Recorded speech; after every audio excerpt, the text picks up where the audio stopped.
বর্তমানে এসএসসির খাতা দেখছে শিক্ষকরা। টোটাল 4টা বিষয় যদি শিক্ষক পরীক্ষার খাতায় পায় তাহলে সে পর্যাপ্ত নাম্বার তোমাকে দিবে। দেখো তোমার এই 4টে বিষয় পরীক্ষার খাতায় ছিল কিনা। অবশ্যই সঠিক উত্তর তো থাকবে 4টে বিষয়ের মধ্যে একটা, বাকি 3টা বিষয় অবশ্যই অনেক শিক্ষার্থী রাখে না পরীক্ষার খাতায়, যার কারণে দেখা যায় যে নাম্বার পাওয়ার ক্ষেত্রেও শিক্ষার্থীরা যথেষ্ট পরিমাণে কম পায় এবং শিক্ষকও সেখানে কৃপণতা করে। ঠিক আছে, তো চলো আমি তোমাদেরকে পুরো বিষয়টা এক্সপ্লেন করি। এটা একটা নমুনা খাতা, আগেই বলে রাখছি, কারণ কখনোই শিক্ষা মন্ত্রণালয়ের যে তোমাদের যে পরীক্ষার খাতা, এটা দেখানোর কোনো নিয়ম নাই এবং এটি সম্পূর্ণ অবৈধ এবং অনৈতিক। আমরা কখনোই তোমাদের পরীক্ষার খাতা দেখাতে পারবো না। জাস্ট আমি বোঝানোর সুবিধার্থে একটা নমুনা খাতা থেকে তোমাদেরকে বিষয়গুলো উপস্থাপন করছি। এটা একটা বোর্ড পরীক্ষার খাতায়, তবে অনেক আগে, প্রায় 2015 বা 2020-এর দিকের খাতা এগুলো। তো চলো তোমাদেরকে আমি একটু দেখাই যে কিভাবে কি করছে তারা, কিভাবে একজন শিক্ষক পরীক্ষার খাতাগুলো মূল্যায়ন করছে। ফার্স্ট অফ অল যেটা দরকার শিক্ষকের অবশ্যই পরীক্ষার খাতা, সেটা হচ্ছে সঠিক উত্তর। অবশ্যই তুমি সৃজনশীল লিখছো, তুমি ইংরেজি লিখছো, যাই লিখছো না কেন তুমি সঠিক উত্তর লিখছো কিনা এটা অনেক ইম্পর্টেন্ট। যদি তুমি সঠিক উত্তর লেখো সেখানে তোমার মার্ক পাওয়ার সম্ভাবনা সবচেয়ে বেশি, মানে সর্বোচ্চ নম্বর তুমি পেতে পারো। বিশেষ করে গণিতের ক্ষেত্রে, আমি যদি গণিত নিয়ে একটু কথা বলতে চাই এই পয়েন্টে এসে, গণিতে যদি একটা সৃজনশীল তুমি লেখো, ক লিখো, খ লিখো, গ লিখো, গণিতে তো 3টা হয় টোটাল, ক খ গ, এই 3টা পয়েন্ট যদি তুমি লিখো এবং যদি সেটা সঠিক হয়, তাহলে এখানে আর কোনো এই যে বাকি যে 3টা বিষয় এটা খুব গুরুত্বপূর্ণ না। কারণ তাহলে তুমি গণিতে 10-এ 10 পাবা। গণিতের ব্যাপারে এটি কেমন, শিক্ষক সেখানে নাম্বার কাটতে পারে না। শিক্ষক কথা হচ্ছে যদি শিক্ষার্থী হাতে লাগে খারাপ হয়, শিক্ষক যদি অনেক ঝামেলাও করে না কেন, বাট যদি তার অ্যান্সার সঠিক হয়, সে যদি পরিপূর্ণভাবে সবকিছু লিখে থাকে, সে মার্ক পাবে এবং 10-এ 10 পাবে। সৃজনশীলে 10-এ 10 পাবা, 60টা সৃজনশীলে 70 পাবা, এবং অনেক শিক্ষার্থী তা পেয়েছেও, অনেক শিক্ষার্থী তা পেয়েছে। কিন্তু সঠিক উত্তরের পাশাপাশি তোমাকে আরো 2-3টে বিষয় কাজ করতে হবে। তার মধ্যে একটা হচ্ছে তোমার পরীক্ষার খাতে পরিষ্কার পরিচ্ছন্নতা। যেটা শিক্ষক, দেখো একজন শিক্ষক, যেমন তুমি যদি একজন টিচার হও, তোমার কিন্তু মনে হবে যে আমি খাতাগুলো যে দেখছি সেগুলো স্পষ্ট, লেখাগুলো স্পষ্ট হয়, পরিষ্কার পরিচ্ছন্ন হয়। এখন এই জায়গায় আমরা অনেকেই খাতা এমন ভাবে লিখি, ধরো না যে আমি তোমাকে কিছু কিছু খাতা দেখাই, এই যে ও লিখেছে, এই খাতাগুলো কিন্তু খুব বেশি স্পষ্ট না, শিক্ষকের পড়তে যথেষ্ট কষ্ট হবে। এইখানে এই প্রশ্নটা যে লিখেছে, দেখো তুমি এখানে এতখানি ফাঁকা দিছে, আবার এখানে এতখানি ফাঁকা দিছে। এতখানি ফাঁকা দিলে এভাবে যদি লেখে, শিক্ষক কিভাবে ওকে নাম্বার দিবে এটা শিক্ষকই ভালো জানে।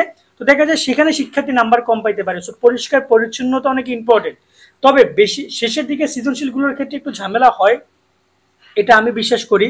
তবে তোমাকে যেটা করতে হবে, স্পষ্ট লিখতে হবে, এবং হাতে লাগা খারাপ হইতে পারে কিন্তু কাটাকাটি করা, অনেকে দেখা যায় যে অতিরিক্ত কাটাকাটি করো, অতিরিক্ত জ্ঞান, মানে একটু ফাঁকা রেখে যদি প্রশ্নটা লেখো খুবই ভালো হয়। মানে একটু পরিষ্কার পরিচ্ছন্নতা, একটু সৌন্দর্য যদি মেনটেন করো, হাতে লাগা খারাপ হলো, দেখা গেলো যে তুমি একটু ফাঁকা ফাঁকা করে লিখছো, এই বিষয়গুলো যদি তোমার খাতার মধ্যে থেকে থাকে, সেখানেও শিক্ষক নাম্বার তোমাদেরকে দিবে। এই পরিষ্কার পরিচ্ছন্নতার কারণে, তার পজিটিভ মুভমেন্ট থাকার কারণে দেখা যায় গণমার্কের একটা প্রশ্ন তুমি একটু ফাঁকা লিখে রেখেছো এবং লেখাগুলো বোঝা যাচ্ছে স্পষ্ট, যে কাটাকাটি তেমন করনি, হয়তো বা একটু হাতের লেখা খারাপ হয়েছে, বাট শিক্ষক সেখানে তোমার যেটা পাওয়ার যোগ্য তার থেকে একটু বেশি দিচ্ছে। দেন 3 নম্বর যে পয়েন্টটা, সেটা সবচেয়ে গুরুত্বপূর্ণ। সবার কিন্তু সব সৃজনশীল কমন পড়ে না, কারো কমন পড়ে, কারো পড়ে না। এক্ষেত্রে তোমাদেরকে যেটা করণীয়, সেটা হচ্ছে গঠনমূলক লেখা, বইভিত্তিক লেখা। তুমি যদি তোমার একটা প্রশ্ন কমন না পড়ো, ধরো যে এই যে 2 নম্বরের প্রশ্ন, ক কমন পড়ছে, খ পড়ছে, আর গ পড়ে নাই, গ পড়ে না, আমার ঘ কমন পড়ে না, উদ্দীপক আমি পারি না, আমি আমার যা ইচ্ছে তাই উদ্দীপক লিখে দিলাম, এটা লিখে দিলাম, ওটা লিখে দিলাম। শিক্ষক, দেখো শিক্ষক তোমার গুরু, মানে শিক্ষক মানে শিক্ষকই, তুমি বুঝছো, কিন্তু সে তুমি কি লিখছো, বই দিয়ে কি লিখছো, শিক্ষক প্রথম লাইন 2 লাইন পড়লেই তোমার ইন্টেনশন শিক্ষক বুঝতে পারে। তো কখনোই শিক্ষক দেখা যায় তোমার উল্টাপাল্টা জায়গায় শিক্ষক কখনো মার্কিং করবে না, এবং দেখা যায় গঠনমূলক তুমি না লিখলে বা বইয়ের তথ্য না লিখলে তোমাকে সেখানে নাম্বার দিবে না। এই যে স্টুডেন্টটা লিখেছে দেখতে পাচ্ছ, ও কিন্তু নিয়মগুলো অনুসরণ করছে, যে একটু ফাঁকা দিয়েছে।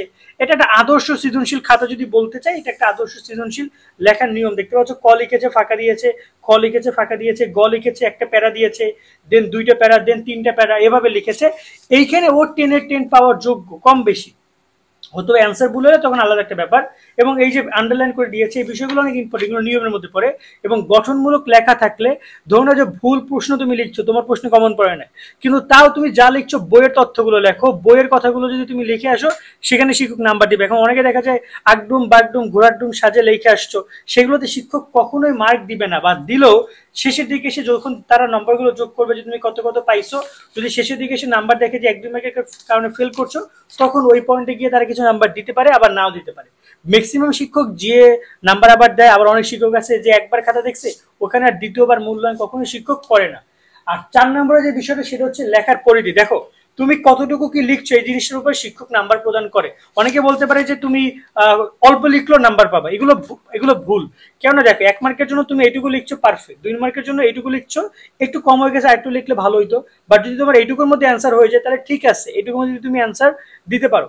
আর 3 নম্বর লেখার ক্ষেত্রে তোমাকে কিন্তু বলা হয় না যে এখান থেকে কিন্তু অনেকখানি তুমি লিখে চাইলে 1 পৃষ্ঠা লিখতে পারতা, কিন্তু ওইখানে পয়েন্টগুলো লেখার কারণে এখানে অনেকগুলো পয়েন্টও লিখেছে, যার কারণে ও পুরো এখানে পুরো জায়গাটুকু নিছে, সেক্ষেত্রে পারফেক্ট আছে। এখন তুমি যদি 3 নম্বরটা খুব অল্প এইটুকু লিখো, জাস্ট এইটুকু লিখো, কখনোই তোমাকে গ নম্বরে 3 মার্ক এখানে এইটুকু লেখার কারণে দিবে না।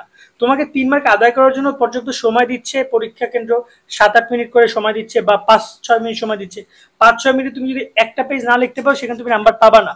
এবং ঘ নম্বর লেখার ক্ষেত্রে তোমাকে মিনিমাম 1 পেজ থেকে 1.5 পেজ লিখতে হবে। যদি তুমি 1 পেজের মধ্যে অ্যান্সারটা দিতে পারো সবচেয়ে গুরুত্বপূর্ণ তথ্য দিয়ে তাহলে ঠিক আছে, বাট কোনো ক্ষেত্রে 1.5 পেজও লেখা লাগতে পারে যদি তোমার অ্যান্সারটা উপস্থাপন করতে হয় এবং শিক্ষকের পরিধির বিষয়টা লক্ষ্য করে, শিক্ষকের মন মাইন্ড সেভাবে সেট হয়ে যায়। যেমন তোমাদের বন্ধু বান্ধবী সেটা সেট করছে, কেউ দেখছে যে অনেক সুন্দরভাবে পরীক্ষার খাতা 1.5 পেজ লিখেছে, তখন দেখা যায় শিক্ষকের মাথার মধ্যে রয়ে গেছে যে 1.5 পেজ লিখলে শিক্ষক ফুল মার্ক দিচ্ছে শিক্ষক সেখানে। তো যখন তুমি সেখানে হাফ লিখছো, সেখানে কম লিখছো, শিক্ষক কিন্তু সেখানে মার্কটা পুরোটা দিবে না শিক্ষক। এইটা হচ্ছে মূল কথা। সো এই 4টা বিষয় তোমাদের পরীক্ষার খাতা থাকলে শিক্ষক সেখানে ফুল মার্কটা তোমাদেরকে দেওয়ার ট্রাই করছে। এবং এখানে একটা কথা বলে রাখি আমি, শিক্ষকের ইন্টেনশন হচ্ছে তোমাদেরকে ফুল মার্ক দেওয়ারই, বাট তোমরা যদি পর্যাপ্ত না লিখে আসো সেখানে বা যদি নিয়মকানুন ফলো না করো, যদি সঠিক উত্তর না লেখো, তখন শিক্ষক সেখানে গিয়ে একটা বিলম্বনার শিকার হয় এবং তখন শিক্ষক কি করবে বুঝতে পারছে না, তখন তার নিজের মতো করে মূল্যায়ন করে। তো অতিরিক্ত আমি তোমাদেরকে বলবো লেখার ক্ষেত্রে চেষ্টা করবা এই বিষয়গুলো যে কটা সামনে পরীক্ষা সেগুলোতে কার্যকর করার। এবং এই বিষয়গুলো আমরা কিন্তু এর আগেও বলেছি, বাট আমি আপাতত খাতা দেখা নিয়ে এই টপিকগুলো আলোচনা করলাম যে শিক্ষক এইভাবে খাতাগুলো তোমাদের দেখছে। আজকের মতো এখানে বিদায় নিচ্ছি, সকলে অনেক ভালো থাকবা, আল্লাহ হাফেজ।